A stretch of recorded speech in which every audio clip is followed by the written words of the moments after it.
अस्सलाम वालेकुम। आज का जो हमारा टॉपिक है वो है लीगल थ्योरीज़ के ऊपर। Introduction to the philosophy of the law. Legal theories, first of all, legals means law and theories mean analysis of the something on the basis of the general principle. किसी चीज़ के ऊपर study करना और and में आके उसकी finding देना थ्योरीज कहलाता है।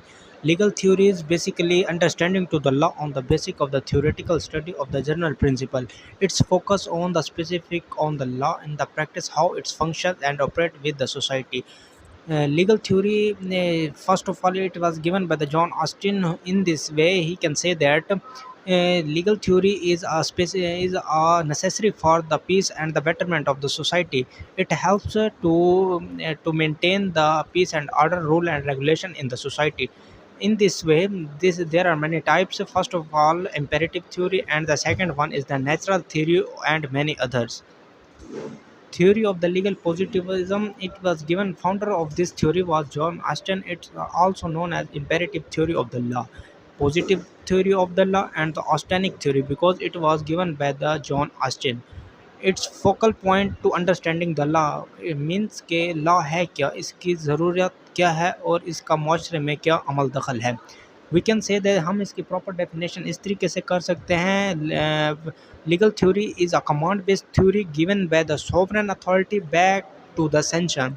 के लीगल थ्योरी एक कमांड बेस्ड थ्योरी होती है, given by the sovereign means कि किसी सुप्रीम अथॉरिटी, अथॉराइज अथॉरिटी और पावर अथॉरिटी कंपनी देती है in the way of the sanction mean up official permission of something to given reward or punishment.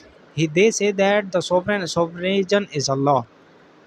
Explanation: the attempt of the establishment law as the true science, because he can say that people also ask for he had need to any law for in the society for the betterment and the peace in establishment in the society.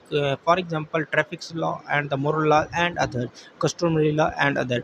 He have no division sanction destination between what is law and what ought to be law. इसने बताया what is law and what should law is be.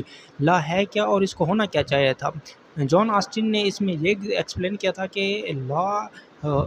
Law है in commanded base है given by the sovereign authority in by the sanction, कि law है उसको law होना चाहिए, उसको होना चाहिए, मानना पड़ेगा, अगर नहीं मानोगे तो फिर उसके ऊपर पनिशमेंट की जाएगी।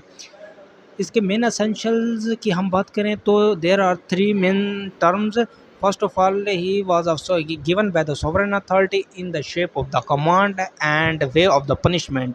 किसी सुप्रीम अथॉरिटी की तरफ से दिया जाएगा और कमांडेड बेस की शक्ल में होगा। अगर हम इसको फॉलो नहीं करेंगे तो हमें सेंशन का सामना करना पड़ेगा।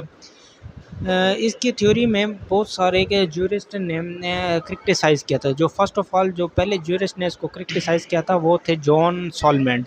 Jurist John Salmond, he can say that it is a first of all it is a one side theory, क्योंकि इसने कमांड बेस्ड थ्योरी है, इसने वन साइड है, इसमें फॉर्मल वेज में बताया गया है और फंक्शनल पोर्शन नहीं बताया गया, जो कि ब्यूटी ऑफ द लॉ है। Formal means formal material means इसने इस थ्योरी में फॉर्मल में ये डिस्कस किया था कि पार्लियामेंट किसी कानून को बनाती है, वो प्रेसिडेंट के पास जाता है, प्रेसिडेंट के बाद उसके बाद वो अब सोसाइटी में अमन अमान राइज करने के लिए वो हमारे ऊपर लागू किया जाता है। अगर हम उसको मानेंगे तो ठीक है, नहीं मानेंगे तो हमें पनिशमेंट की जाएगी।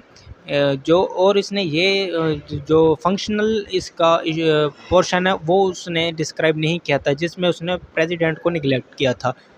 इसके अलावा not applicable to the moral law, क्योंकि ये मोरल दूसरे ज्यूरिस्ट ने इसको इस तरह से क्रिटिसाइज़ किया था कि it is not applicable to the moral law को ये एप्लीकेबल नहीं करता, क्योंकि जब सॉवरेन अथॉरिटी नहीं थी, कोई पनिशमेंट नहीं थी, तब से ये हम मोरल लॉज के ऊपर पे हम फॉलो करते आ रहे हैं। किसी को रिस्पेक्ट देना, किसी की प्रॉस्पेरिटी को डैमेज ना करना, ये तब से हम करते आ रहे हैं। तो ये भी एक पॉइंट था जो जिसने इसको क्रिटिसाइज़ किया था। Discourage to the authentic element over the emphasis of the command, not successful in the democracy, क्योंकि इसने इंटरनेशनल लॉ को डिस्कस नहीं किया था, इसने सोसाइटी के अमन मसले को हल करने के लिए इसने कोई ऑब्जेक्शन नहीं दिया था और इसने कोई हल पेश नहीं किया था। इसने कहा था सिर्फ लॉ है, इसको मानो, हर सूरत में मानो, नहीं मानोगे तो पनिशमेंट की जाएगी। तो ये थे आज के टॉपिक।